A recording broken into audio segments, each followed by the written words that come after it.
As cinzas de Camilo asterisco asterisco asterisco Visconde de Vila Moura. As cinzas de Camilo da região escura vêm bater-me na fronte uma aragem fria. Camilo. Edição da Renascença Portuguesa. O produto líquido deste opúsculo destinar-se-á a abrir a subscrição pública para um monumento a Camilo no Panteão. Direitos reservados. As cinzas de Camilo do autor. A moral na religião e na arte, 1906. A vida mental portuguesa, 1909. Vida literária e política, 1911. Camilo inédito, 1913, primeiro milhar esgotado. Contos e novelas, Nova Safo, 1912, primeira edição esgotada. Doentes da Beleza, 1913. Os Boêmios, 1914. Antônio Nobre, primeira edição esgotada, 1915. Grandes de Portugal, com Antônio Carneiro, 1916. Fialho de Almeida, 1917. Fanny Owen e Camilo, 1917. As cinzas de Camilo, 1917. Visconde de Vila Moura. As cinzas de Camilo, notas e documentos, logotipo edição da Renascença Portuguesa Porto a Nuno Plácido Castelo Branco. Camilo Castelo Branco, desenho de Antônio Carneiro. Camilo Castelo Branco, desenho de Antônio Carneiro. As cinzas de Camilo. Da região escura vem bater-me na fronte uma aragem fria. Camilo Castelo Branco. No Bom Jesus do Monte.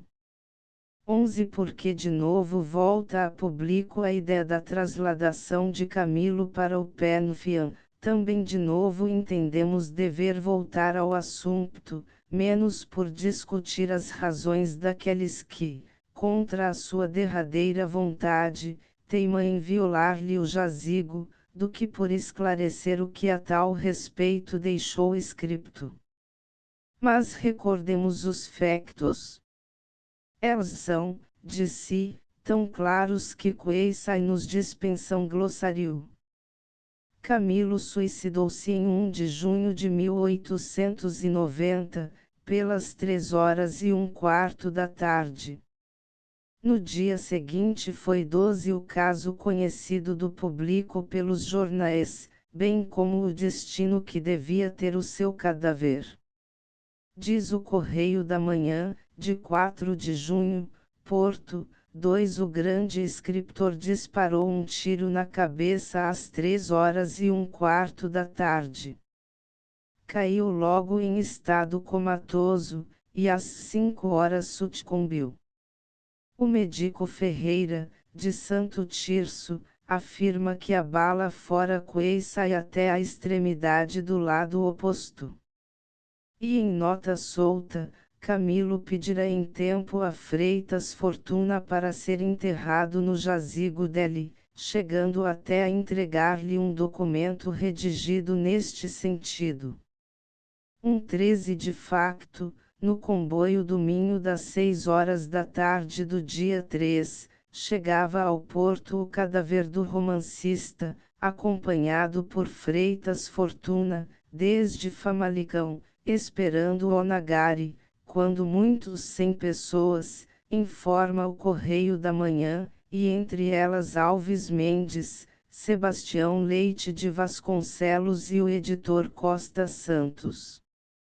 De resto, o ataúde seguiu para a Lapa, mal coberto por 5 coroas de flores artificiais e sempre acompanhado por Freitas Fortuna, por Espinho, pelo criado Manuel, mais a cauda de 18 carruagens arrastando a praga dos repórteres. Eilam de Alves Mendes, não comparecerá mais um único escritor ou artista, informa ainda o mesmo jornal. 14 É que meterá medo o baque da sua queda, senão o gesso que de si restava. E aqui a olude da folha se refere da maneira seguinte: a camara ardente o morto. A vasta sala, despida de sanefas e de espelhos, com o cadáver sobre um pênol, ao meio, tinha uma solenidade lúgubre que a assemelhava a um templo vazio. O choro da esposa e o crepitar das luzes eram os únicos sons que interrompiam a fúnebre quietação do aposento. No seu fato escuro pardeços usado, fraque e calça preta da mesma fazenda, costume que vestia quando se suicidou, tons rocheados a cercar-lhe as narinas e os olhos, o seu perfil macerado, fortemente vincado de rugas, o farto bigode caindo-lhe laço, na boca esse estranho rictus que parece dar ao cadáver um riso de mofa. O Supremo 15 escarnio da morte à vida. Lá estava ele sereno como um adormecido, os pés salientes, a cabeleira negra e comprida, as mãos finas cruzadas sobre o peito, o morto, mal iluminado pelo clarão de duas velas, parecia seguir com os olhos mal cerrados a dor da viscondessa que aos pés do seu último leito, abismada na oração, velava sozinha. Entretanto, Freitas Fortuna, longe de enjeitar o legado dos seus restos, logo fez valer junto da família de Camilo as declarações em seu poder, e sobre as quais também, imediatamente, todos os interessados concordaram, socorrendo-as com 2 novos documentos, ou tenha sido com o auto da sua doação, assignado 16 por de Ana Augusta Plácido e Visconde de S. Miguel de Seide, e com a declaração do legatário, aceitando aquele depósito no seu jazigo da Lapa, com o encargo de o conservar perpetuamente. Mas reproduzamos, na íntegra, e, por sua ordem, os preciosos documentos. A primeira carta de Camilo sobre o assunto. Excelentíssimo Freitas Fortuna, meu querido amigo. Revalido, por esta carta, o que lhe propus com referência ao meu cadáver e ao seu jazigo no cemitério da Lapa. 17 de Ana Augusto Plácido. De Ana Augusto Plácido. As cinzas de Camilo. Desejo ser ali sepultado e que nenhuma força ou consideração o demova de me conservar as cinzas perpetuamente na sua capela. É natural que ninguém lhe dispute a posse dessas cinzas, receio, porém, que seja ainda uma fatalidade póstuma que se compraza em impor a violência até aos meus restos. Deu meu amigo a estas linhas a validade de uma cláusula testamentaria, e, sendo preciso, faça que ela valha em juízo. Abraça-o com extremado afecto e inexprimível gratidão o seu Camilo Castelo Branco. Porto, 6 de abril de 1888.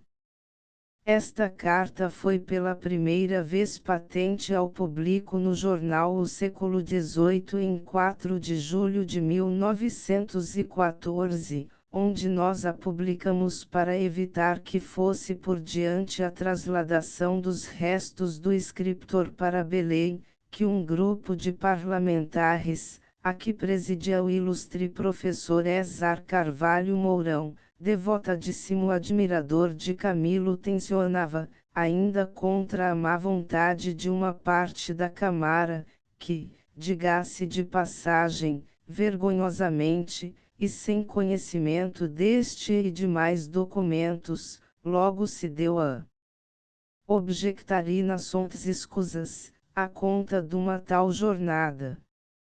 Muito antes, e incidentemente, nos veio à mão aquele documento, quando também nós, que, ao tempo não tínhamos sequer presente a segunda carta de Camilo a Freitas 19 Fortuna, sobre o assunto, aliás desde muito publicada, nos propunhamos insistir e colaborar com todos aqueles que, seriamente, e bem de alma, se dissem a promover ou dispor a trasladação, que já então, vale a verdade, considerávamos menos como homenagem necessária à sua memória, do que como solução de direito, que não de obsequio, ao repouso definitivo das suas cinzas.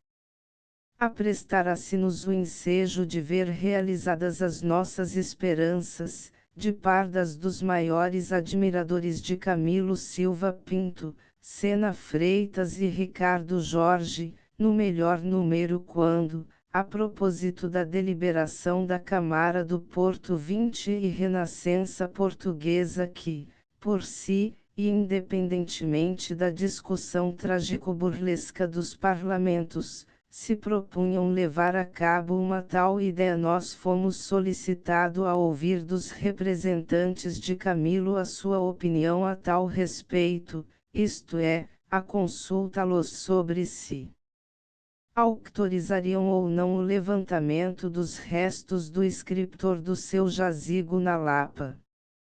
É claro, que interfere no caso particularmente, e só por reconhece as solicitações de um ilustre membro da Câmara do Porto, também, ao tempo, do corpo dirigente da Renascença Portuguesa, sociedade literária com sede na mesma cidade 4, e que para aquele efeito se 21 me dirigiu, bem por certo por mera razão da minha idoneidade como incondicional admirador do romancista, mas pelo conhecimento que porventura tivera das minhas opiniões a tal respeito, desde muito, expressas.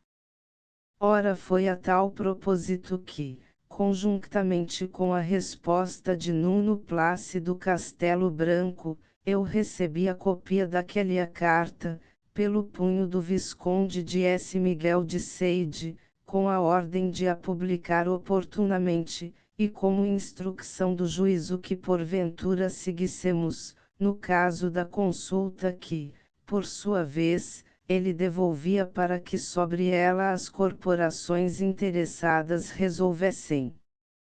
É claro que, à face de tão obrigante 22 documento, a sua opinião parece ter sido uma nunca mais aquelas corporações pensaram na trasladação. E daí também o silêncio, feito à volta do caso, até ao momento em que alguns deputados, aliás no melhor empenho o mesmo que a Câmara do Porto e a Renascença Portuguesa tinham tido, deliberaram voltar ao assunto.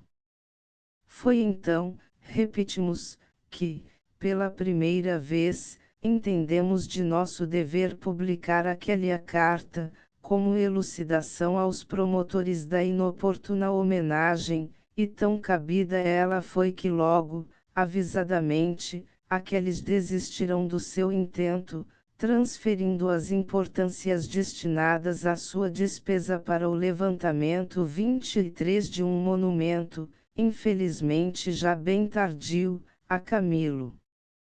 Entretanto, pois que, desde que se tornou inoportuna, por não dizer impertinente, a trasladação, parece ter crescido o número dos devotos de tal ideia. Vamos nós, hoje, que estamos de posse de todos os documentos, ver o que, à face delas, aquela vale. Mas antes, e por melhor firmar opinião, sigamos no traslado dos documentos que ao assunto se referem. Tornar-se-á mais fácil de ver depois, e a melhor luz, até onde vai a teimosia dos sectários de uma ideia hoje indelicada, e que maior crime pode cometer-se para com os mortos do que o da indelicadeza, que não 24 os sectários da melindrosa memória do escritor. Eis a segunda carta de Camilo a Freitas Fortuna, meu prezado Freitas Fortuna. Começo a experimentar uma espécie de afecto póstumo ao meu cadáver. Tão pouco me apreciei na vida, tão pouco cabedal fiz da minha soda, que já agora me quer parecer, que este amor ao que nada vale é retribuição devida a esta matéria, que me há de sobreviver alguns anos aviventada pela engrenagem de putrefacção. Deste afecto extraordinário, mas não excepcional, resultou dizer-lhe eu, meu querido amigo, quer falando, quer escrevendo, que aspirava fervorosamente a ser sepultado no seu jazigo da Lapa.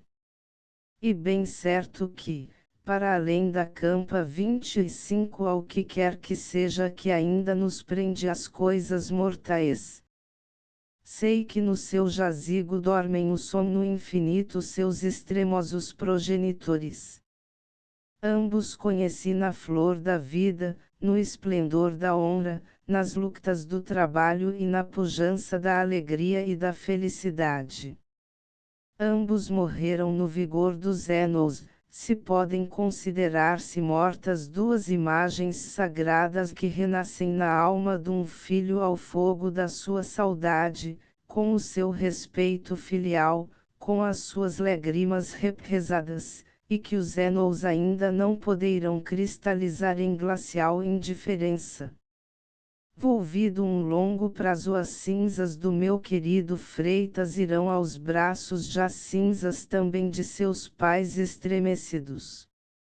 Se a morte tivesse expressão que não fosse aquele mudo terror de um gesto que ao mesmo tempo aniquila e grava o eterno estigma do silêncio nos lóbios gélidos, só ela poderia dar-nos a sombra hórrida e que o seu esquife baixar a perpétua união 26 com os cinerários de seus pais. E eu, a essa hora, estarei à beira delas como testemunha silenciosa das compungidas lágrimas que lhe vi na face quando o coração lhes dava repassadas de uma santa saudade. Não sei se esta chamerra, que vagueia na região tenebrosa e na cripta dos mortos amados e chorados, foi a despertadora vontade que me domina há ano e meio de ser enterrado no seu jazigo. O meu querido Freitas Fortuna aceitou com ternura a oferta do meu cadáver, e de essa arte, permitindo que eu fizesse parte da sua família extinta, quis continuarei da vida a tarefa sacratíssima da sua dedicação incomparável. Bem-haja, e adeus. Benfica, 15 de julho de 1889. Seu do coração, Camilo Castelo Branco 527. Esta carta foi a primeira que sobre o assunto veio a público, tendo sido impressa no Jornal da Manhã, de 3 de junho de 1890, ou tenha sido na véspera do dia da entrada do cadáver de Camilo no mausoléu Fortuna. Compreende-se que, a despeito do seu texto, os admiradores do romancista pretendissem ainda o seu ingresso no Pantheon, porquanto não é aquele a bem frisante e incondicional, como a primeira a que se refere, e que, durante tantos anos, foi geralmente ignorada. Entretanto, que de ambas as cartas os interessados mais próximos, referimo-nos à família Fortuna e à de Camilo, tinham pleno conhecimento, prova-o não só a circunstância 28 de imediatamente fazerem seguir para o cemitério da Lapa o cadáver do romancista, mas, ainda mais, o facto de que sai logo as duas partes interessadas se mutuarem as mais claras obrigações não só para garantirem, como por tornarem efetivo, perpetuamente, aquele deposito. É do teor seguinte o auto de doação do cadáver de Camilo, os abaixo assignados: de Ana Augusta Plácido, Viscondessa de Correia Botelho, viúva, e Nuno Castelo Branco, Visconde de S. Miguel de Seide, vimos na qualidade de esposa e filho do falecido César Camilo Castelo Branco, Visconde de Correia Botelho, ambos residentes na freguesia de S. Miguel de Seide, do Concelho de Vila Nova de Famalicão, no distrito de 29 Braga, querendo cumprir as determinações de seu amado esposo e pai, que manifestou a expressa vontade de ser sepultado no cemitério da Real Irmandade de N. Senhora da Lapa, na cidade do Porto, no jazigo da família do seu dedicado amigo João Antônio de Freitas Fortuna, a quem por escrito estipulou, que nenhuma força ou consideração o demova de conservar-lhe as cinzas, perpetuamente na sua capela. Os abaixo assignados revalidam por este acto a entrega e doação que fizeram do cadáver do seu querido esposo e pai ao referido João Antônio de Freitas Fortuna, residente na rua de Sedofeita N. Graus 986, da cidade do Porto, que o recebeu e aceitou com encargo de o conservar perpetuamente na sepultura número 1 do referido jazigo de sua família, onde está, e onde deve estar ad perpetuam.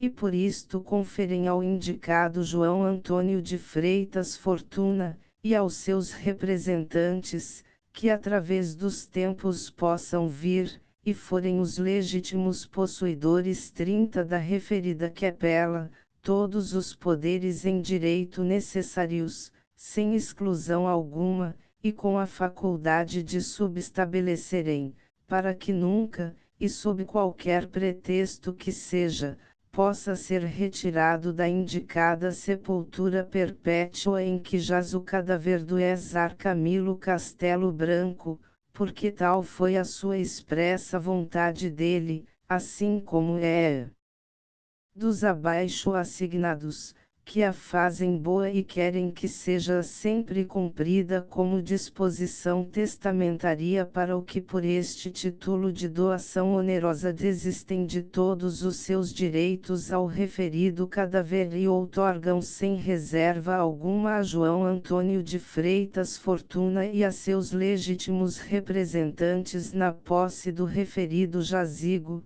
a fim de que possam cumprir as condições estipuladas aqui, e para realizarem todos os actos indispensáveis ao integral cumprimento da expressa vontade de seu amado esposo e pai, que respeitam e cumprem, como querem que os seus successors ou futuros representantes a cumpram 31 e respeitem. E por esta ser verdade, passam este acto de doação, que eu, Nuno Castelo Branco, escrevo e que assignam com as testemunhas Francisco Correia de Carvalho, casado, proprietário da freguesia de S. Paio de Seide e Antônio Vaz Vieira de Nápoles, solteiro da cidade de Guimarães. S. Miguel de Seide, 10 de junho de 1890, e 90, S. Ana Augusta Plácido, Viscondessa de Correia Botelho, Nuno Castelo Branco, Visconde de S. Miguel de Seide, Francisco Correia de Carvalho e Antônio Vaz Vieira de Nápoles. Segue-se o reconhecimento das assinaturas por João Bernardo Correia do Amaral, em 10 de junho de 1890. Aceitação da doação anterior, averbada por Freitas Fortuna naquele documento, eu, João Antônio de Freitas Fortuna, abaixo assignado, casado e residente na rua 32 de Sedofeita, N. Graus 986 da cidade do Porto, cumprindo o disposto no art. 1466 do Código Civil Português, averbo neste documento a aceitação do cadáver do meu prezado amigo César Camilo Castelo Branco, Visconde de Correia Botelho, e que me foi doado e entregue, e que eu aceitei com o encargo de o conservar perpetuamente na sepultura. Número 1 do jazigo de minha família, onde jaz, no cemitério da Real Irmandade de N. Senhora da Lapa, e sob a condição de que nunca, e sob qualquer pretexto que seja, os descendentes de meu bom pai ou usufrutuários do indicado jazigo o tirem da referida sepultura ou consintam que o retirem, como se expôs no auto de doação supra que fez a excelentíssima senhora Viscondessa de Correia Botelho e excelentíssimo senhor Visconde de S. Miguel de Seide, esposa e filho do meu falecido amigo. E por ser verdade o referido aqui, escrevo nesta doação a respectiva aceitação, que assigno perante o tabelião e as testemunhas, o César Domingos 33 Joaquim Machado, casado, negociante e morador na Rua de Oliveira Monteiro, e o César Albino Pinto dos Santos, solteiro, caixeiro e residente na Rua Chã, ambos em esta cidade do Porto. Porto, 16 de junho de 1890. S. J. de Freitas Fortuna, Domingos Joaquim Machado e Albino Pinto dos Santos 6. Reconhecimento feito pelo tabelião Edmundo Maia Campos Silva. Último retrato de Camilo feito na União. Último retrato de Camilo feito na União. As cinzas de Camilo. Eis os documentos. Vejamos, em seguida, o mais dos imagináveis argumentos 34 a opor-lhes, por concluir, de vez, pelo seu nenhum valor. Em primeiro lugar, tem-se afirmado que ao Estado pertence escolher a forma e o lugar destinados a melhor consagrar os mortos. O que vale dizer que os restos de um homem ilustre são para o Estado, como para os que assim pensam, menos do que os da gente humilde que, eilam daquele, tem por si o direito de escolher o lugar do seu definitivo repouso. Ora, eu não sei até que ponto se 35 tem avançado em matéria de regalias públicas, a ponto de chegarmos, pelo controle do Estado, a possuir tudo, caminhando da liberdade do homem à escravidão dos seus restos. O que se conclui é que a doutrina corrente é, mais ou menos, a seguinte a um pé no fiam, e é preciso colecionar ali todos os notáveis, ainda que, como no caso de Camilo, ele tenha repugnado aos escolhidos. Destarte, se volve afinal o pé no fiam num forçado museu de ossos, por não dizer num extravagante colégio de memórias, para onde os mais notáveis esqueletos terão fatalmente de ser conduzidos, e, se preciso for, expropriados, em razão da própria utilidade da sua glória. 36 Ainda mais para os que de tal maneira pensam, os grandes homens não ficariam devidamente venerados fora do recinto que o Estado lhes confere. Nisto, a nosso ver, o erro é uma cisma coeça e grosseira, embora vulgar, supe que os outros têm valor somente quando lhe concedamos, ou, melhor, quando, ostensivamente, lhe memoremos. Quando, pelo contrário, o seu valor está unicamente com elas e com a sua obra, para eilam de todas as honras e prêmios oficiais que se lhes decrete. É, assim, quem curará amanhã de saber, por aferir do valor de Camilo, se ele pertenceu ou não às academias da sua terra. 37 De igual arte, também os seus ossos não crescem pelo facto de lhe semearmos nos Jerônimos, ou no casarão de Santa Engrácia, embora natural fosse que para qualquer dos dois monumentos a nação os conduzisse, se, melhor e mais correctamente, lhe não pertencesse zelar a sua derradeira vontade. Mas, entre nós, nem sequer há ainda senão uma indicação de Penfian. Os Jerônimos são abrigo casual dos grandes, poucos, que ali repousam. De resto o futuro Penfian de Portugal será o sempre novo e já lendário Templo de Santa Engrácia. Porque foi para Arre que a primeira Assembleia do Redamen mandou que a nação os fizesse conduzir, de 38 par de outros que o tempo fosse glorificando 7. O Penfian de S. Vicente, privilégio da Casa de Bragança, está cheio a tal ponto, que do exame das suas arcas, a esmo há repostas, mas dá ao visitante a ideia de um casual depósito de mortos desarrumados, do que de um templo de sua sagração. 39 Sob a nave, cheia de sombras do íntimo podredouro, entre veludos, mais um montão de coroas e galões velhos, descansam os reis assassinados, cujas figuras começam de desaparecer na névoa que lhes tolda o cristal dos caixões, cerrando-os, providencialmente.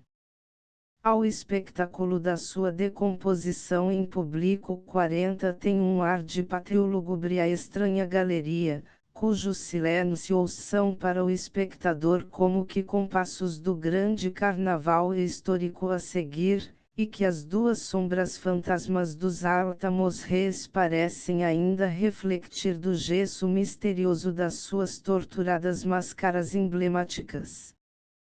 A um canto repousa de Pedro II, tão impresso da sua urna que esta se lhe ajusta como um caixilho, donde, distante e bolorenta, surge, agora, serena, a sua face larga, formando o todo como que uma reprodução daguerreotípica dos seus derradeiros e infelizes anos de exilado. Ali espera, desde muito, a guia de marcha para o Brasil, onde, de facto, sempre lhe quedou a alma. 41 Busto de Camilo por Diogo de Macedo. As cinzas de Camilo. De resto, mais nada a que sirva a marcar verdadeira piedade, ou grandeza, tudo a reinculca o intrudo lúgubre das últimas cerimônias e honras oficiais, hoje também, no geral, negadas ou podres, como o mais das flores e presentes funerários que, ao acaso, restam. Afinal um lixo caro, tudo o que para ali juntaram à volta das urnas do mesquinho Penfian real. Entretanto ver-se-á mais tarde, e a razão de uma melhor verdade a revelam algumas das maiores memórias que Portugal tem tido, malgrado a herança que as assombra. Efectivamente, há entre nós alguns monumentos funerários de indiscutível 42 valor, mas esses não estão em S. Vicente. Estão em Santa Cruz de Coimbra, nos Jerônimos, em Alcobaça, na Batalha, enfim espalhados por toda a parte onde uma disposição de última vontade, se não a própria devoção dos povos, os fez erigir, nunca pela ideia de um público dormitório de mortos, adrede obrigado a oficiosas memórias. É ver o que se passou com Garret que, apesar de ter acautelado o seu natural e carinhoso desejo de repousar no cemitério de S. João, ao lado de seus filhos, foi primeiramente sepultado nos prazeres e, depois, daí, transferido para Belém. O que significa, a nosso ver 43 nunca um precedente a seguir, mas, pelo contrário, uma lamentável indelicadeza da parte da nação que para ali o trasladou, sem que ao menos refletisse na maneira por que seria não só justo, mas até naturalíssimo fazê-lo. Porque, no presente caso, era bem fácil conciliar o desejo dos admiradores do dramaturgo com a vontade por ele expressa. Bastava ver do seu intento, no documento a que aludimos e donde resulta, bem patente, a única razão daquele seu desejo. De facto, o que se vê da carta de Garrea de Jerônima de Ville, publicada por Francisco Gomes de Amorim, e em que se exprime a indicação do seu jazigo no cemitério de 44S. João é sobretudo o propósito, ali bem declarado, de repousar junto de seus filhos. Ora, se a nação tinha de sua vontade transferi-lo para os Jerônimos, de seu dever tinha também fazê-lo acompanhar dos restos daqueles, e, desta forma, o seu pleito seria, bem de certo, maior, e, eilam de tudo, não revestiria a indelicadeza que assim foi. Mas, visto que são necessários exemplos, sirva-nos ainda, de norma o que de justo se tem resolvido, lá fora, em casos semelhantes, e sobretudo em França, que de seu brio tem queixai sempre casar ao propósito do seu agradecimento público para com os grandes vultos nacionais a maior atenção, e, mais ainda 45 o maior melindre de delicadeza para com os seus desígnios, quando não com os seus caprichos. Por uma razão equivalente àquele a que consta da carta de Garrea está no Penfield Madame Zola, junto de Zola, e Madame Barthalot, junto de Barthalot, mortos no mesmo dia. Isto, sim, é simples e é delicado. Contudo, não consta que por tal motivo tenha havido desavença entre os grandes ali memorados. Pelo contrário, Balzac, talvez por negligência, se não por ódio da mesma burguesia que tão desapiedadamente ele escalpelou, está na Père-Lachaise. No entanto, quem o julga menor por isso? Onde quer que seja, de algum modo 46 continuará a rir, e, se nesse mundo que fica para eilam do que ele foi, há lugar para reflexões à sua obra, o mais que lhe acudirá é, de certo, a sua mesma aprovação plena por tudo quanto escreveu, ou seja, a consciência do acerto com que traçou o perfil moral dos que, de momento, lhe são obstáculo à porta do Penfield. E daí, quem sabe? Talvez que ainda um motivo de valor explique a sua estada no Père-Lachaise, que, efetivamente, para o caso, não significa menos que o templo de Santa Genoveva. Porque, repetimos, é inferior a ferir da grandeza de um artista, pela estima do lugar onde ele repousa. Em França, há casos de escrúpulo 47 no gênero, por vezes, extraordinários.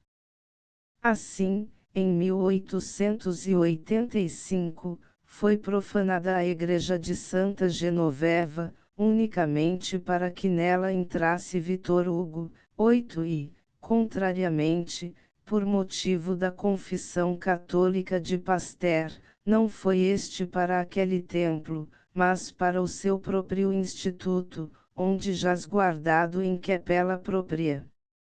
Aí está a maneira correta de proceder para com um dos maiores da raça latina, e a quem, a França dispensou da prova do Penfield. Também, quando da morte de John Ruskin, um dos grandes artistas 48 ingleses do século XIX, estilista tão singularmente notável, como um dos mais eloquentes escritores da natureza, a Inglaterra ofereceu à sua família o lugar que, para ele, a nação tinha reservado em Westminster.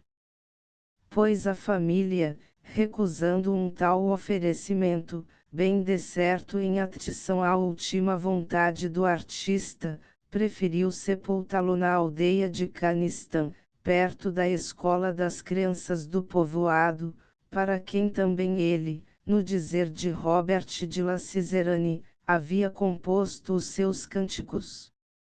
A sua morte, informa este publicista, que teve lugar a 20 de janeiro de 1900, entre os rochedos e os basques de Brentwood, à beira de um dos mais belos lagos da Inglaterra. 49 foi o fim próprio da sua vida, em perfeita simplicidade e em discreta beleza. Ele não teve junto de si mais do que 2 ou 3 de seus discípulos e alguns camponeses. O oferecimento de um túmulo em Westminster, a maior honra que a nação inglesa pode tributar a um seu filho, foi recusada por sua família, e, na celebra abadia real, coisa alguma recorda Ruskin, a não ser o seu medalhão, em bronze, colocado no Pantheon dos Poetas, ao lado do busto de Walter Scott. Projeto de monumento a Camilo. Projeto de monumento a Camilo por Teixeira Lopes. As cinzas de Camilo. Finalmente, acaso Shakespeare está em Westminster? Não está, refigura ele, simplesmente, em monumento, cercado de outros 50 mármores, porventura espalhados à sua roda, como que a marcar-lhe o tempo. Ele. Quem sabe? Talvez, unicamente, a sombra falsa do seu nome, mas o resto da sua lenda 9.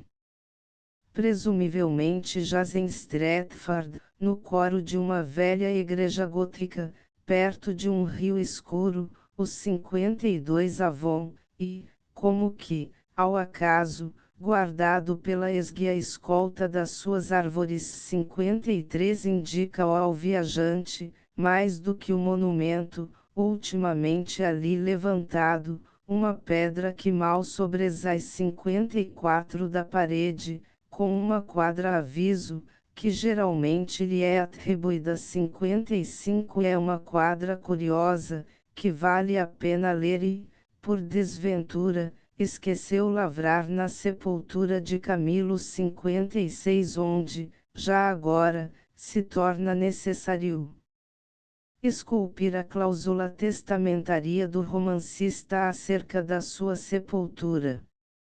Eis a quadra, good friend, for Jesus sake, forbear, to dig the dust enclosed here. Blessed be that spares these stones, and cursed be that moves my bones.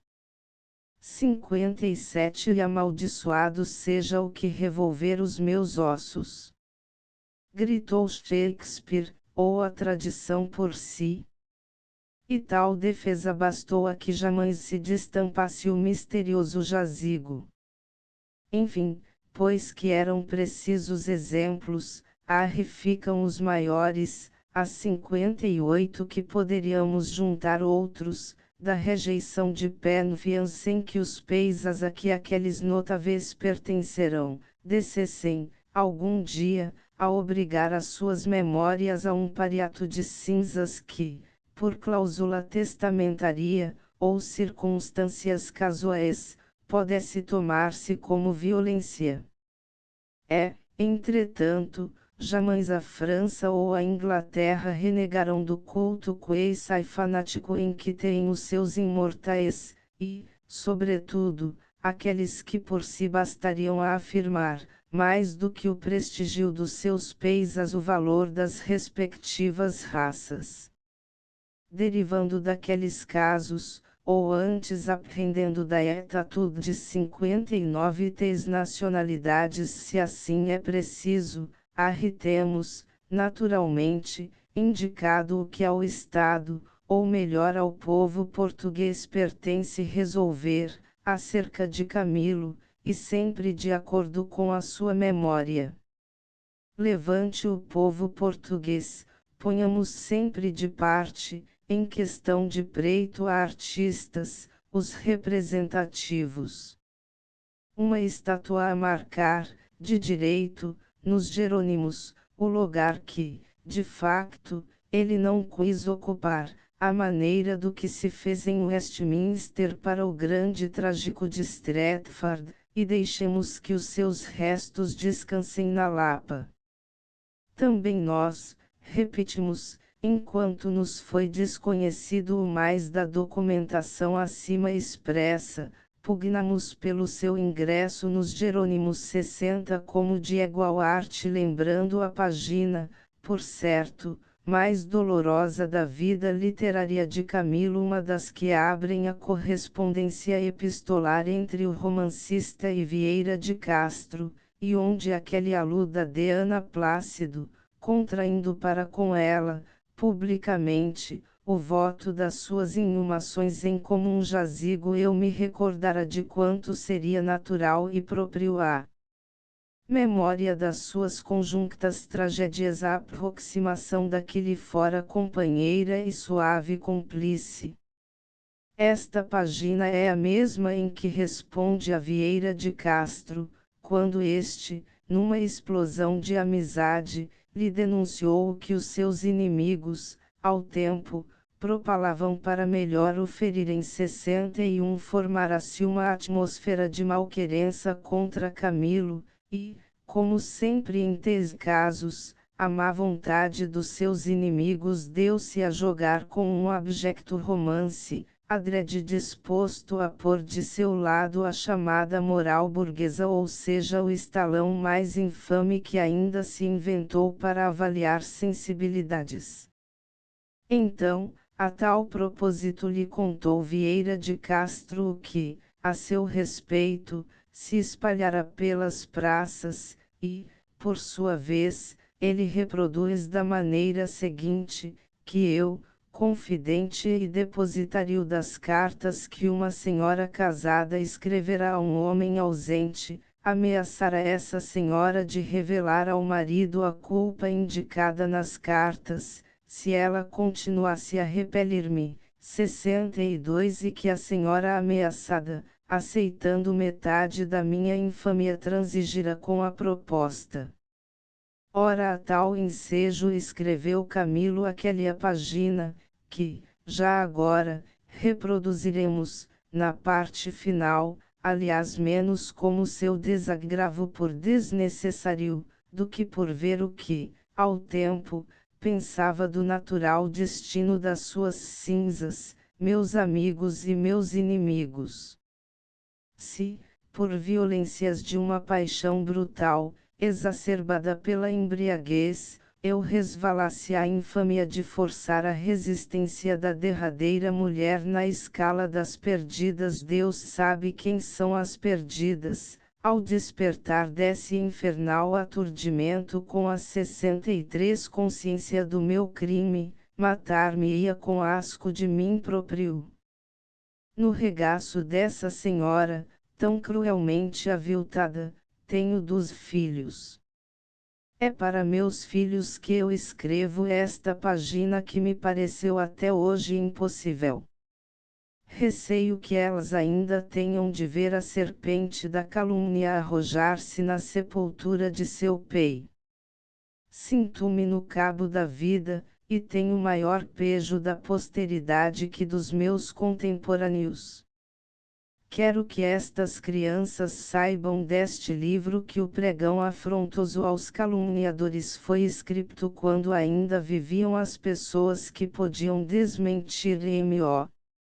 No punhado de minhas cinzas hão de estar as de sua mãe, esta levantada alma que ainda não verteu uma 64 lágrima na voragem que lhe devorou os respeitos do mundo, e a pérfida riqueza com que seus perdoáveis pais a violentaram sem dó de sua inocência e formosura dos 18 anos. No punhado de minhas cinzas hão de estar as de sua mãe. Aí está o que me seduzia a pugnar pela aproximação das duas urnas. Afinal, parece que a mesma fatalidade que os reuniu, os dispersou. Nas cartas finas de Camilo a Freitas Fortuna, acerca das suas cinzas, há uma alusão única a de Ana Plácido. O jazigo de Camilo na Lapa, o jazigo de Camilo na Lapa, as cinzas de Camilo. Ainda na sua declaração de 22 de novembro de 1886, prevenindo os 65 o suicídio, a recorda, pensando aflictivamente no mau acaso de que ela o antecipe na morte. A mãe destes dois desgraçados, escreve ele, não promete longa vida, e, se eu pudesse arrastar a minha existência até ver Ana Plácido morta, infalivelmente me suicidaria. Não deixarei cair sobre mim essa enorme desventura, a maior, a incompreensível à minha grande compreensão de desgraça. Desassentemos, pois, para lá de todo o raciocínio, e perto, unicamente, da vontade de Camilo, no que a seu respeito, e a propósito do destino dos seus restos, ele, deliberadamente 66 dispôs, e importa que, em bem da sua memória, nós todos acatemos. Eu creio que dos documentos transcriptos resulta bem expressa a violência da trasladação. A sua extraordinária figura está acima do fetichismo público que, por capricho, intentasse a macabra canseira de lhe remexer ou espreitar a ossada. Ei-la de que aos poderes públicos impende guardá-la. Isto sim, é de seu cargo. E se, efectivamente, a consciência nacional para lá do susto romântico do enredo dos seus livros e do ódio herdado da geração anterior contra ele, já chegou o culto devido pelo sacrifício dos 40 anos da sua escravidão literária, aliás nele 67 tão estranhamente batida de desgraça, não se exasperem os seus devotos que não têm pouco em que empregar a admiração, por exprimirem todo o reconhecimento que lhe devem. Assim, por exemplo, não falando já nos monumentos a erigir-lhe, que esforço não lhes será necessário para apartarem das escolas esses manuais de mentira que por lá correm e substituí-los por livros de excerptos seus, para que delas resulte no coração dos futuros homens o documento vivo da sua grande alma. Esta seria, de facto, a primeira, a grande tarefa. Mas não vale a pena forçar o tempo. Demais que o tempo chega sempre na altura devida, 68 nós, é que às vezes, por nos darmos a impressão de que também governamos fora dele, pretendemos deslocar a sua justiça. Afinal, erro de humanos, mais nada. Enfim, Camilo pôde sempre dizer como Liszt: tenho tempo, esperarei. Que importa, pois, que sejamos nós ou outros os que definitivamente o sagremos. O que importa é termos a certeza de que a sua memória venceu há muito. De resto, também o facto da sua capela, na Lapa, ser modesta, nada representa. Deixemos os grandes mausoléus para os seus brasileiros, estes sim, precisam delas. Camilo não, pois que é já tão 69 grande, embora o vejamos ainda crescer, dia a dia, na consciência pública, que ele, mais a sua memória surgem bem dali, como da mais exígua brochura da sua obra. É que é de seu privilégio, como, em geral, de todos os grandes artistas, a mesma ubiquidade milagrosa dos grandes santos. Tanto maiores são, melhor cabem em toda a parte ainda nos mais humildes templos. Ansede, 1 de outubro de 1917. Um vídeo-romance do romancista por Alberto Pimentel. 2 Videobecit 3 obra. Cit 4 O distinto poeta é Zenar. Jaime Cortesão. 5 O romance do romancista por Alberto Pimentel. 6 Esta doação, com o respectivo averbamento de aquiescência às suas cláusulas por parte do donatário, hoje na posse da viúva de Freitas Fortuna a senhora de Isabel Maria da Conceição Ribeiro da Silva Santos, a quem também pertence o jazigo da Lapa, onde estão os restos de Camilo, foi pela primeira vez presente a público, pelo jornal A República, de 29 de setembro de 1916. Por este novo documento, de par dos restantes que apresentamos, se confirma a razão que nos assistia, quando, meses antes, acudimos pelas cinzas de Camilo, publicando o principal documento, agora juntamente com aquele reimpresso, na República. 7 A tal propósito insere o Diário de Notícias de 8 de março do corrente ano, a seguinte notícia: Panteão Nacional USNR, Ministro da Guerra vai dar as ordens necessárias para se concluírem, com a maior brevidade, as obras no edifício do antigo depósito de fardamentos, para ser para ali transferida a oficina de manufactura de calçado que foi provisoriamente instalada no edifício de Santa Engrância, que por lei foi destinado à Penfia Nacional.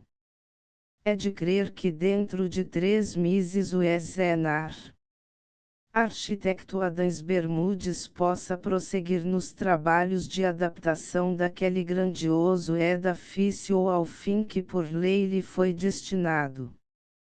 Donde se prova que sucessivos governos, depois de decretado o afeiçoamento do edifício de Santa Engrácia à Penfia Nacional, para ali ordenaram que fosse instalada uma indústria de calçado, embora, em seu dizer, provisoriamente, porventura até que a multidão de imortais que se lhe destina, deixe de precisar da instalação. O que não consta, contra as previsões do Diário ou de Notícias, e letra do decreto, é que o SNR Adams Bermudes tenha prosseguido nos tão esperados trabalhos de adaptação do grandioso edifício ao fim que, por lei, lhe foi destinado. 8 Em 1830 foi transformada a Igreja de Santa Genoveva em Penfia Nacional. Depois, em 1851, voltou a ser igreja, até que, com a entrada de Hugo, foi, de novo secularizada. 9 Efetivamente, não é fácil averiguar, com precisão, o mais da trajetória da vida de Shakespeare, e, sobretudo, os episódios finais da sua morte e inhumação ainda pelo estudo dos 4.000 volumes que, a seu respeito, a curiosidade dos eruditos de todas as nacionalidades acumulou. Tentar falar ou escrever acerca de Shakespeare, diz Lewis Fiabold, é entrar num espaçoso e magnífico edifício, por um corredor estreito e tenebroso. O que mais dele se apura é que colheu obscuramente a sua obra da mesma razão anônima que o prendeu à terra. Como, de igual arte, É assente que o homem mais querido e admirado que ainda houve, foi também, até há pouco, um dos mais maltratados. O poeta maldito eis a maneira por que J. Richepin com a maior justeza, o indica. Vide. Através Shakespeare, Conferences Versailles Université des Annales. Pope, no prefácio definitivo da sexta edição do Infolio de 1623, considera-o um mero cortesão da plebe. Voltaire chamou-lhe grosseiro e bárbaro, impossível de se fazer ouvir pela mais desprezível gente da França ou de Itália em derradeira analise, um selvagem bêbado. O reconhecimento público do gênio ou do grande trágico iniciou o romantismo alemão, sobretudo pelos estudos de Lessing, Goethe, Schiller, Herder e Schlegel. Em França, aparece pela primeira vez bem tratado nos trabalhos de Staël e Chateaubriand. Revelado o seu gênio, começaram os críticos a hesitar sobre a idoneidade do autor. A muitos pareceu, de momento, pouco conforme com tão prodigiosa obra, o mais íntimo da sua história. Sigamos nós, contudo, este fio biográfico também o mais geralmente aceito como verdadeiro. Shakespeare nasceu em Stratford-on-Avon, em 1564, e era filho de um negociante de Lens, homem de medianos recursos e grande família. Estudou primeiras letras numa escola pública, Grammar School, escola secundária, da terra da sua naturalidade, onde casou, aos 18 anos, com Anna Hathaway, de quem teve 3 filhos. Foi depois para Londres, onde, sucessivamente, parece ter sido moço de teatro, comediante, e mais tarde impresario, liquidando, finalmente, em Bourges, na sua terra, onde morreu em 1616, no dia em que completou 52 anos. Eis a mais vulgar das suas biografias. Há outras mais complicadas, e, contudo, aceites por alguns dos devotos do mito shakespeariano. Segundo uns, o verdadeiro Shakespeare teria sido Lord Rutland, como, para outros, ele foi Lord Southampton, também havido, no consenso do maior número, como aquele a quem o poeta deveu a apresentação que o introduziu na complicada e brutal corte de Elizabeth. Ainda, segundo alguns, ele foi Lord Pembroke, como, finalmente, para o maior número dos que teimaram em lhe dar uma proveniência notável, o próprio chanceler Francisco Bacon.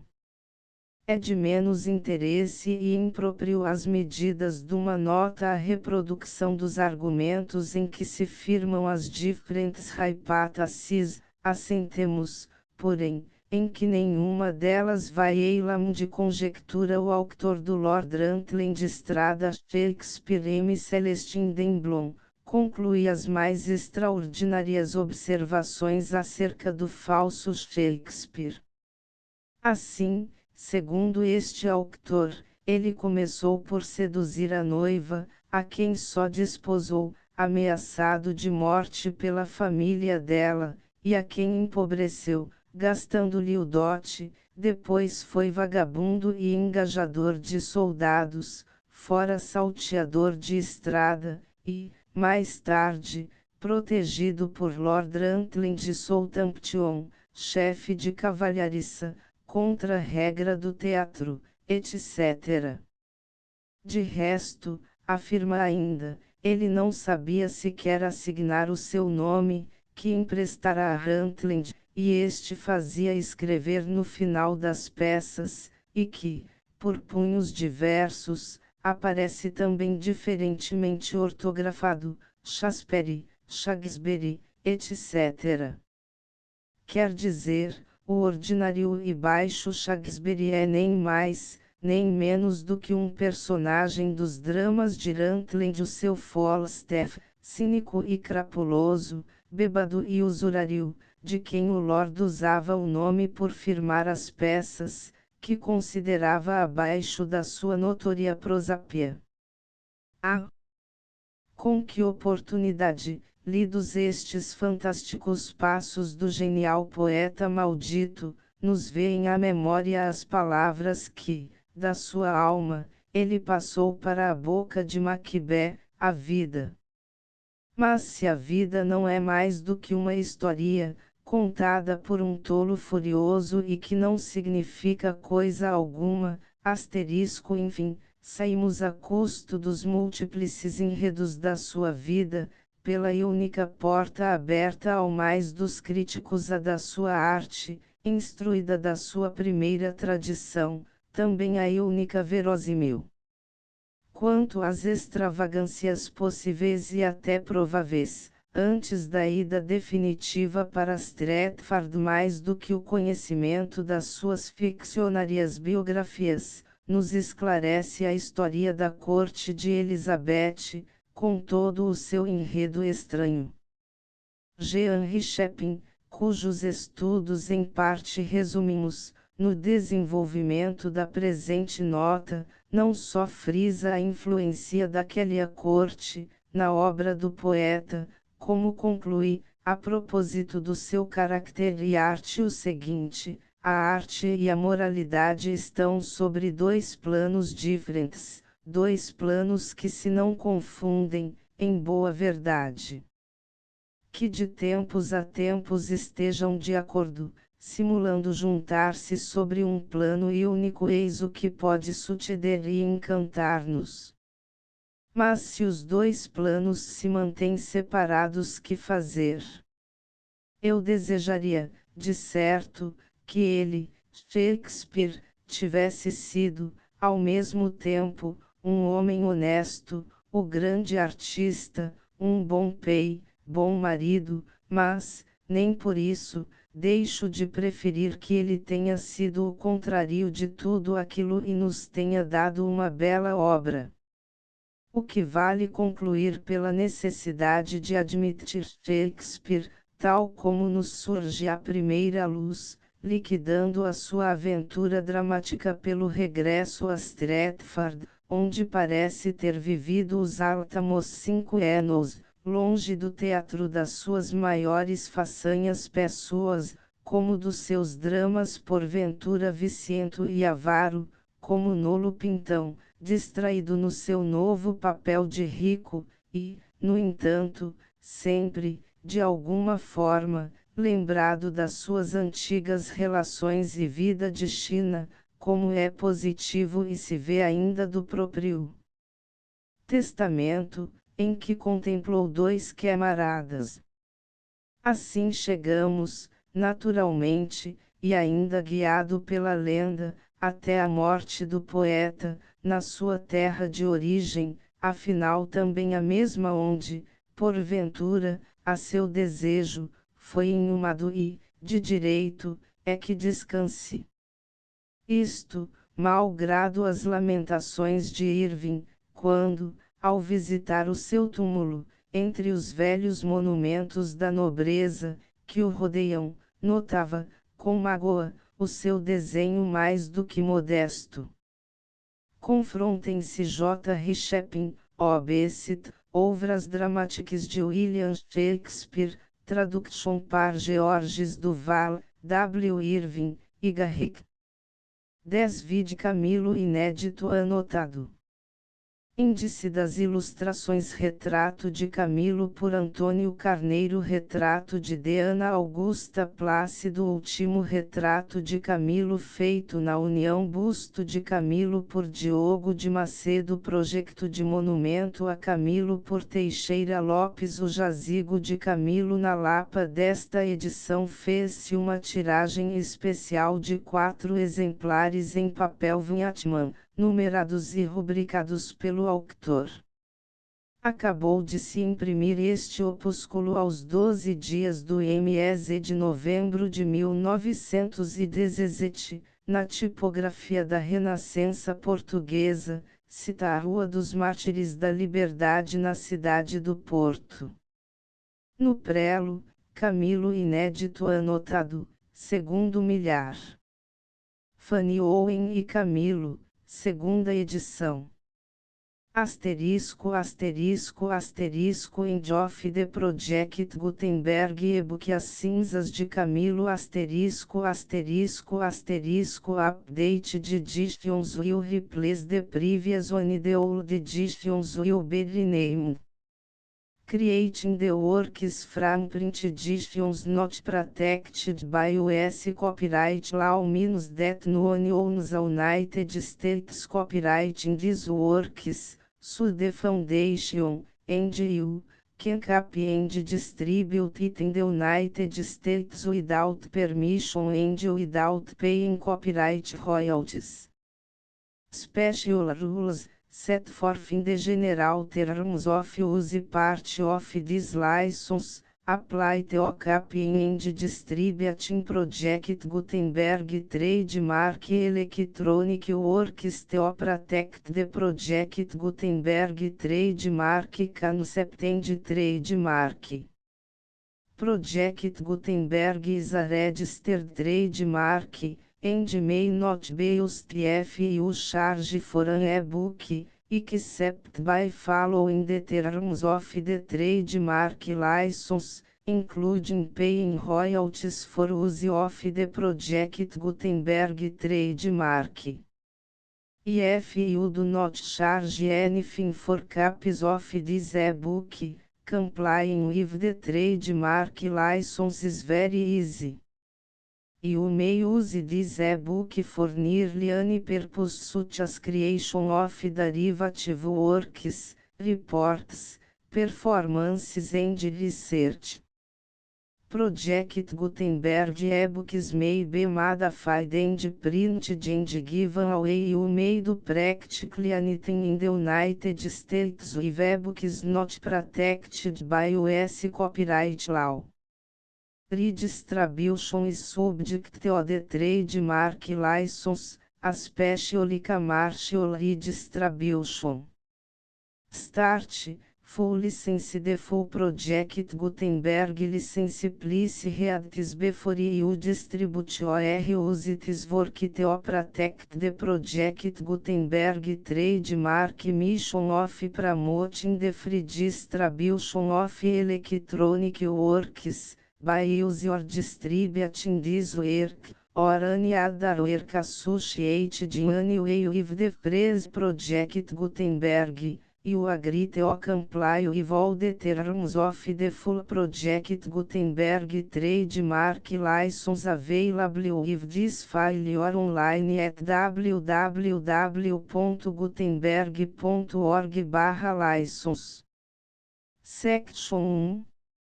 General Terms of Use and Redistributing Project Gutenberg Trademark Electronic Works 1.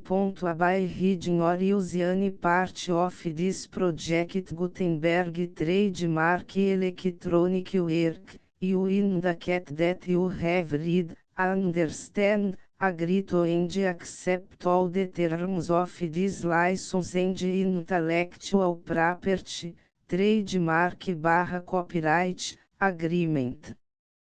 If you do not agree to abide by all the terms of this agreement, you must cease use and return or destroy all copies of Project Gutenberg trademark electronic works in your possession. If you pay the fee for obtaining a copy of your access to a Project Gutenberg trademark electronic work and you do not agree to be bound by the terms of this agreement, you may obtain a refund from the person or entity to whom you paid the fee set forth in paragraph 1.8. 1.b Project Gutenberg is a registered trademark. It may only be used or associated in any way with an electronic work by people who agree to be bound by the terms of this agreement. There are a few things that you can do with most Project Gutenberg trademark electronic works even without complying with the full terms of this agreement. See paragraph 1.c below. There are a lot of things you can do with Project Gutenberg trademark electronic works if you follow the terms of this agreement and help preserve free future access to Project Gutenberg trademark electronic works. See paragraph 1.i below. 1c. The Project Gutenberg Literary Archive Foundation, the Foundation or PGLAF, owns a compilation copyright in the collection of Project Gutenberg trademark electronic works. Nearly all the individual works in the collection are in the public domain in the United States. If individual works are not protected by copyright law in the United States and you are located in the United States, we do not claim a right to prevent you from copying, distributing, performing, displaying or creating derivative works based on the work as long as all references to Project Gutenberg are removed. Of course, we hope that you will support the Project Gutenberg trademark mission of promoting free access to electronic works by freely sharing Project Gutenberg trademark works in compliance with the terms of this agreement for keep the Project Gutenberg trademark name associated with the work. You can easily comply with the terms of this agreement by keep this work in the same format with its attached full Project Gutenberg trademark license when you share it without charge with others. 1.d. The copyright laws of the place where you are located also govern what you can do with this work. Copyright laws in most countries are in a constant state of change. If you are outside the United States, check the laws of your country in addition to the terms of this agreement before downloading, copying, displaying, performing, distributing or creating derivative works based on this work or any other Project Gutenberg trademark work. The Foundation makes no representations concerning the copyright status of any work in any country other than the United States. Unless you have removed all references to Project Gutenberg. 1.e1. The following sentence, with active links to, or other immediate access to, the full Project Gutenberg trademark license must appear permanently whenever any copy of a Project Gutenberg trademark work, anywhere on which the phrase Project Gutenberg appears, or with which the phrase Project Gutenberg is associated, is accessed, displayed, performed, viewed, copied or distributed. This e-book is for the use of anyone anywhere in the United States and most other parts of the world at no cost and with almost no restrictions whatsoever. You may copy it, give it away or reuse it under the terms of the Project Gutenberg license included with this e-book or online at www.gutenberg.org. If you are not located in the United States, you will have to check the laws of the country where you are located before use this e-book. 1.e2. IFA Individual Project Gutenberg Trademark Electronic Works Derived from Texts Not Protected by US Copyright Law, does not contain a notice indicating that it is posted with permission of the copyright holder. The work can be copied and distributed to anyone in the United States without paying any fees or charges.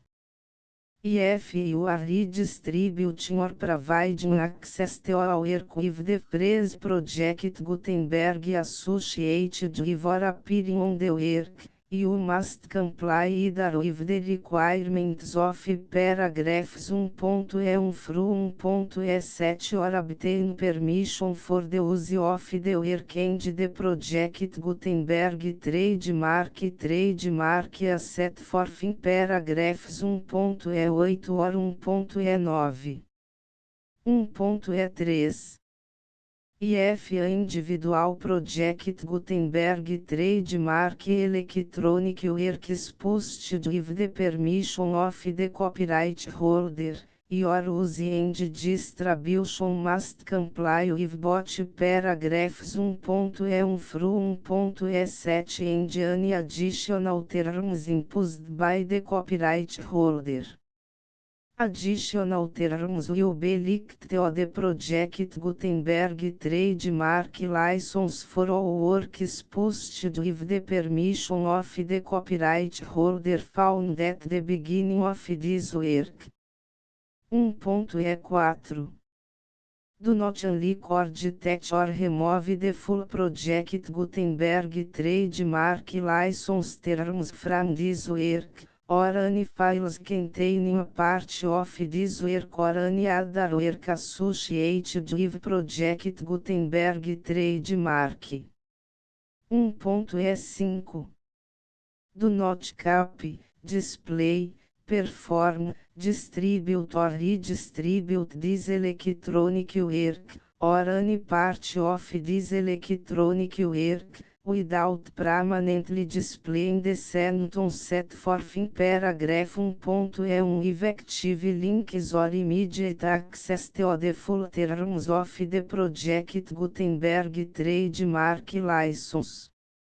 1.e6 You may convert to and distribute this work in any binary, compressed, marked up, non-proprietary or proprietary form, including any word processing or hypertext form. However, if you provide access to or distribute copies of a Project Gutenberg trademark work in a format other than plain vanilla ASCII or other format used in the official version posted on the official Project Gutenberg trademark website, www.gutenberg.org fecha parênteses you must, at no additional cost, for expense to the user, provide a copy, a means of exporting a copy, or a means of obtaining a copy upon request,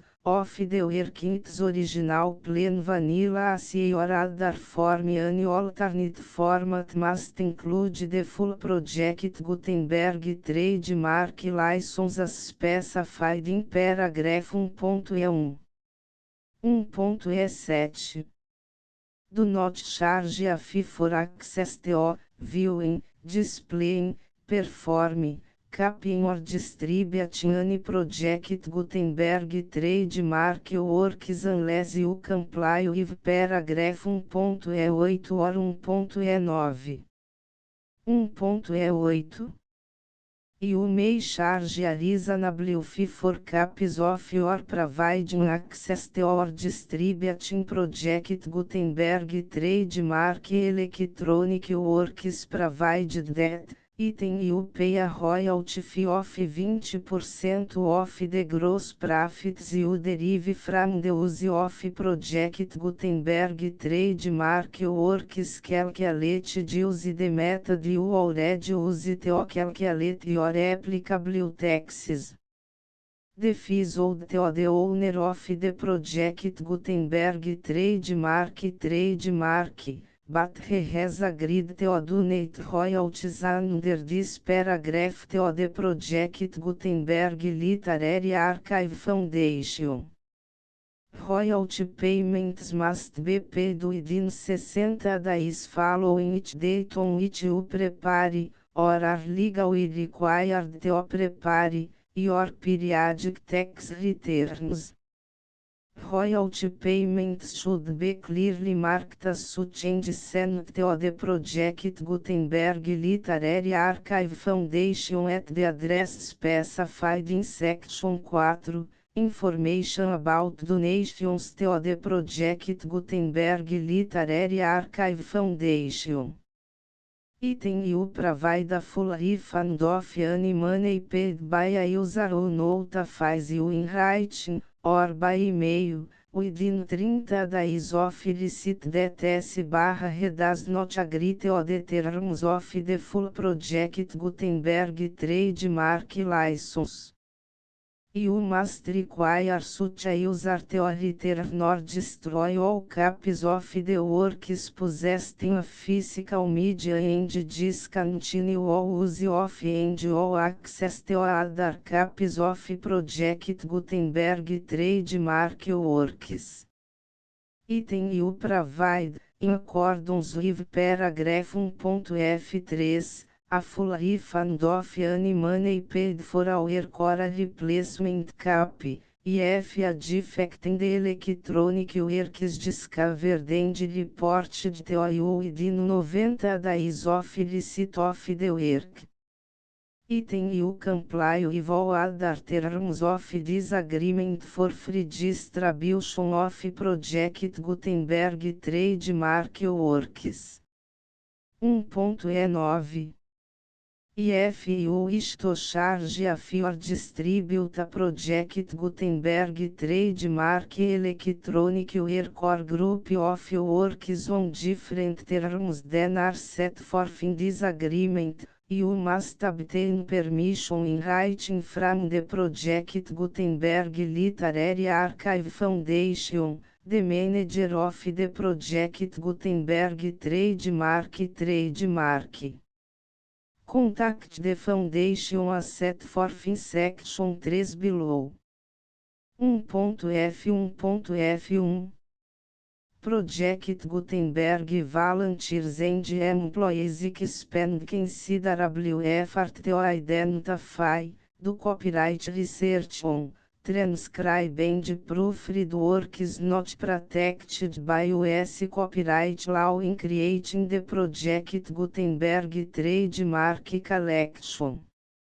Despite these efforts, Project Gutenberg trademark electronic works, and the media on which they may be stored, may contain defects such as, but not limited to, incomplete, inaccurate or corrupt data, transcription errors, a copyright or other intellectual property infringement, a defective or damaged disk or other medium, a computer virus, or computer codes that damage or cannot be read by your equipment. 1.f2 Limited warranty, disclaimer of damages, except for the right of replacement or refund described in paragraph 1.f3, the Project Gutenberg Literary Archive Foundation, the owner of the Project Gutenberg trademark, and any other party distributing a Project Gutenberg trademark electronic work under this agreement, disclaim all liability to you for damages, costs and expenses, including legal fees. You agree that you have no remedies for negligence, strict liability, breach of warranty or breach of contract except as provided in paragraph 1.f3. You agree that the foundation, the trademark owner, and any distributor under this agreement will not be liable to you for actual, direct, indirect, consequential, punitive or incidental damages even if you give notice of the possibility of such damage.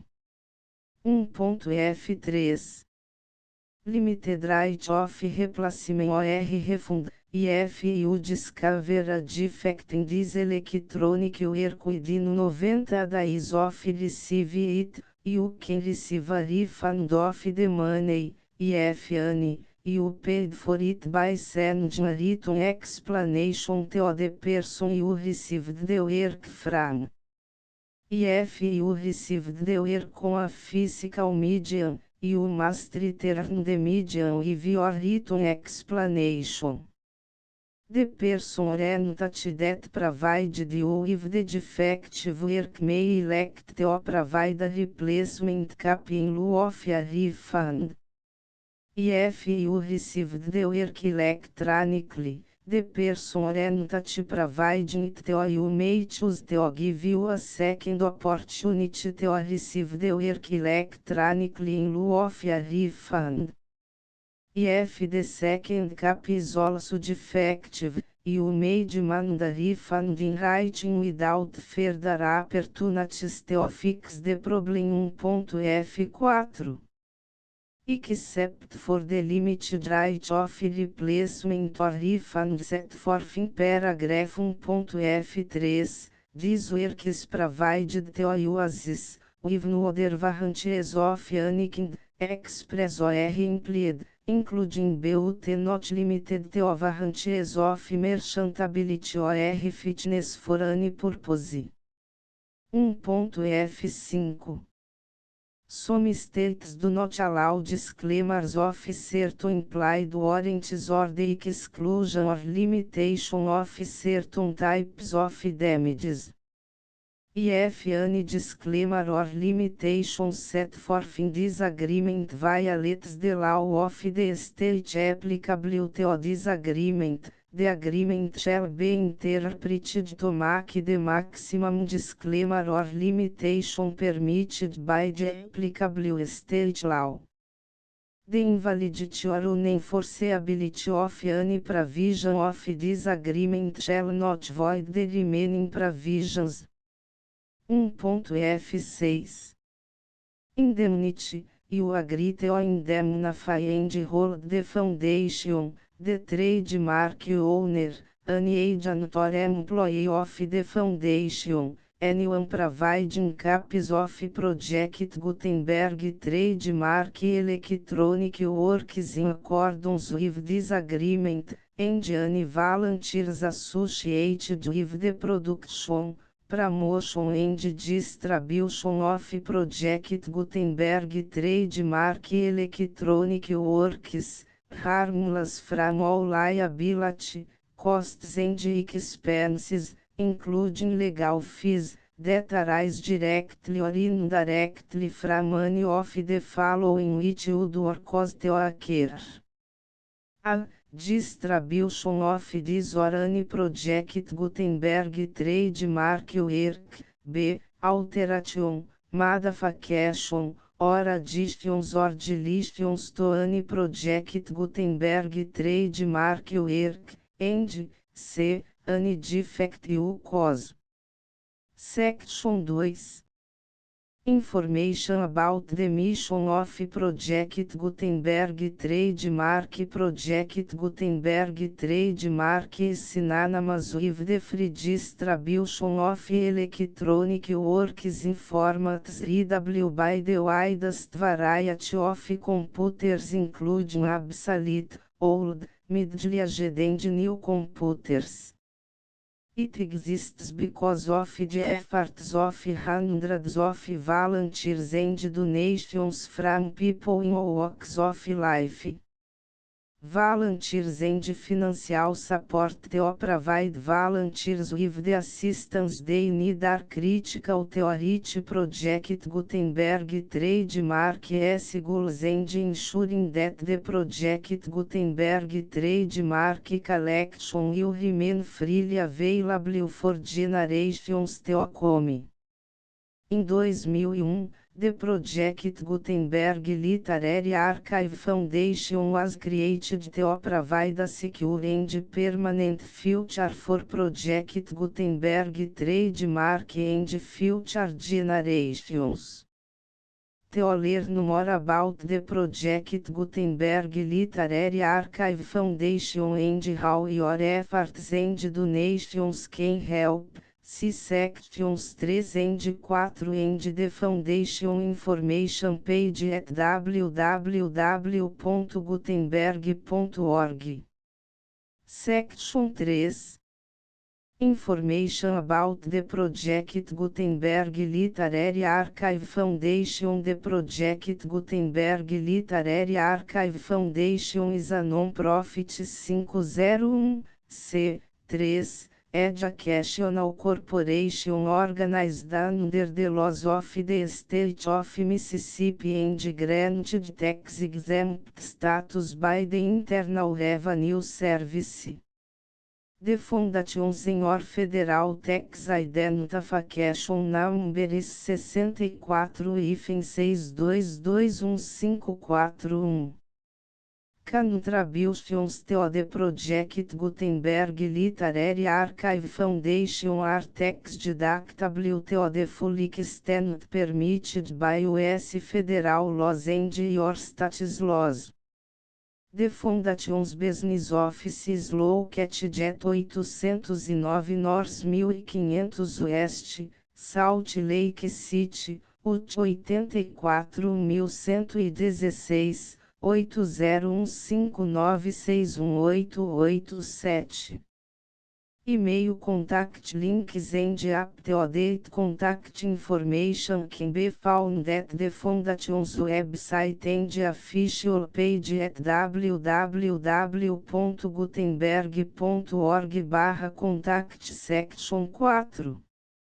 Information about donations to the Project Gutenberg Literary Archive Foundation. Project Gutenberg trademark depends upon and cannot survive without widespread public support and donations to carry out its mission of increasing the number of public domain and licensed works that can be freely distributed in machine-readable form accessible by the widest array of equipment including outdated equipment.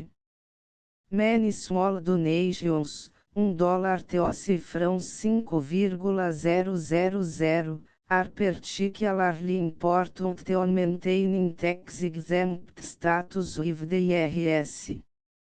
The Foundation is committed to complying with the laws regulating charities and charitable donations in all 50 states of the United States. Compliance requirements are not uniform and it takes a considerable effort, much paperwork and many fees to meet and keep up with these requirements. We do not solicit donations in locations where we have not received written confirmation of compliance. To send donations or determine the status of compliance for any particular state, visit www.gutenberg.org/donate. While we cannot and do not solicit contributions from states where we have not met the solicitation requirements, we know of no prohibition against accepting unsolicited donations from donors in such states who approach us with offers to donate. International donations are gratefully accepted, but we cannot make any statements concerning tax treatment of donations received from outside the United States. US laws alone swamp our small staff. Please check the Project Gutenberg web pages for current donation methods and addresses. Donations are accepted in a number of other ways including checks, online payments and credit card donations. To donate, Please visit www.gutenberg.org/donate. Section 5. General Information about Project Gutenberg Trademark Electronic Works. Professor Michael S. Hart was the originator of the Project Gutenberg Trademark concept of a library of electronic works that could be freely shared with anyone. For 40 years, reproduced and distributed Project Gutenberg trademark ebooks with only a loose network of volunteer support. Project Gutenberg trademark ebooks are often created from several printed editions, all of which are confirmed as not protected by copyright in the US unless a copyright notice is included. Thus, we do not necessarily keep ebooks in compliance with any particular paper edition. Most people start at our website, which has the main page search facility, www.gutenberg.org. This website includes information about Project Gutenberg trademark, including how to make donations to the Project Gutenberg Literary Archive Foundation, how to help produce our new ebooks, and how to subscribe to our email newsletter to hear about new ebooks.